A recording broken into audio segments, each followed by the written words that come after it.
It's not just in Poland, not in Germany really, but in Poland, some of the states that the Nazis had conquered.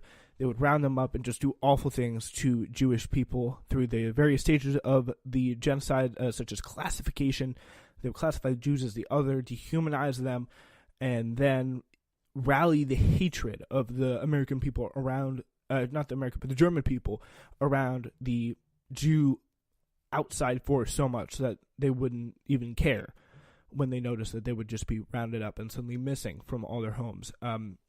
Just an absolute tragedy that happened multiple times before and after World War II. So, and we're going to get to those human rights violations in a second here. But we now turn to some of the other effects of World War II, some of the results of the conflict.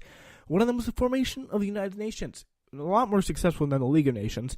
It was created after World War II in order to solve international problems like poverty and disease and prevent future wars. 191 nations, almost the entire world, currently belong to the United Nations. The UN is made up of 6 main bodies. 4 of them are the Security Council, the International Court of Justice, the General Assembly, and the Secretariat. So that's what's a little bit about the UN there. And it was the Declaration of Human Rights was the document that the UN was founded upon. It lists the rights that all people should have within their nations, emphasis on all there. That includes the right to freedom of speech, the right to life, the right to participate in government. Another key result was the Nuremberg Trials. This is the court case where the surviving Nazis who helped Hitler carry out the Holocaust were put on trial. 19 leaders were executed or sentenced to imprisonment as a result of their crimes against humanity.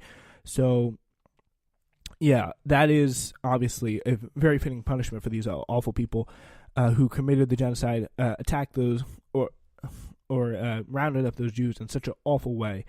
They were able to, luckily, face some retribution and some retaliation, some justice, really, for their crimes in Nuremberg. So, yeah, the Nuremberg trials are important because they demonstrated that individuals in the government could be held accountable for their actions. Happened in Tokyo for a lesser degree of Japan for their war crimes, including the rape of Nanking. So those are definitely 2 potent examples of justice being done in a scenario like this. All right, so now we're going to further look into some human rights issues. And to do that, first, let's explore what human rights are. They're the basic rights that all humans are supposed to have. Basic human rights include freedom of speech, freedom of religion, the right to vote, and the right to live. And genocide is an attempt to exterminate a group of people. It's the ultimate violation of those human rights, the right to live.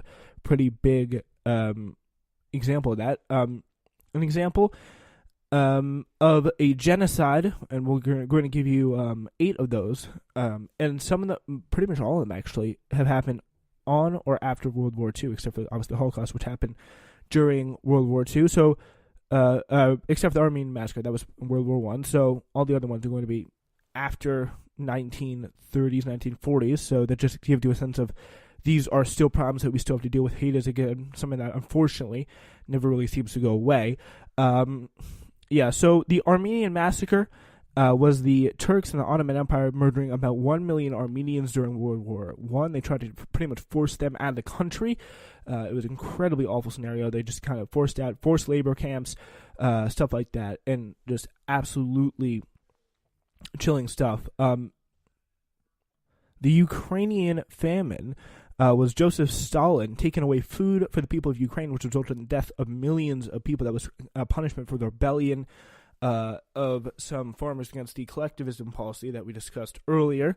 The Holocaust we already discussed is Hitler and the Nazis murdering 6 million Jews in World War II. Now to a little bit more of a modern day tragedy, the Rwandan genocide, where the Hutus killed almost 1 million Tutsis in 1994. So it gives you kind of a sense of how really prevalent and present these issues are today. There was only not really that long ago, if you really think about it. 1994 may seem like, not so long ago, but it's really not. And we're going to get to some more recent ones that are even more just absolutely chilling. So during the Rwandan genocide of 1994, members of the Hutu ethnic majority, East Central African nation of Rwanda, murdered as many as 800,000 people, with the mostly Tutsi minority. Started by the Hutu nationalists in the capital of Kigali, the genocide spread through the country with shocking speed and brutality as ordinary citizens were incited by local officials in the Hutu power government to take up arms against their neighbors. By the time the Tutsi-led Rwandese Patriotic Front gained control of the country through a military offensive in early July, hundreds of thousands of Rwandans were dead and 2 million refugees, mainly Hutus, fled Rwanda, exacerbating what had already become a full-blown humanitarian crisis. It was all based off of ethnic tensions that kind of inflamed into a civil war that really ravaged the country and is still struggling to kind of return from today. And it's just an absolutely awful scenario there. Kind of the clash between the Hutu and the Tutsi ethnic groups was really what caused this situation where the Hutus killed the Tutsis there. So now we turn to Cambodia. This was in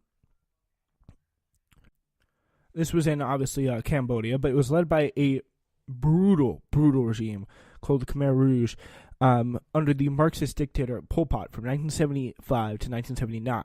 Pol Pot's attempts to create Cambodian master race through social engineering ultimately led to the deaths of more than 2 million people in this country in southeastern Asia. Those killed were either executed as enemies of the regime, died of starvation, disease, or overwork. Historically, this period shown in the film The Killing Fields has become known as the Cambodian genocide. And so that's kind of what happened there. Pol Pot and kind of this model that we saw in the Holocaust of racial superiority, the belief in kind of like our race is the master race, our race is the superior race, and kind of the willingness of at all costs doing whatever you have to do to pursue and get that master race. So yeah, the Bosnian genocide took place in the early 1990s as well, whereas Slobodan Milosevic was the Serbian ruler of Yugoslavia who violently attacked non-Serbs, especially Albanians and Muslims living in his lands.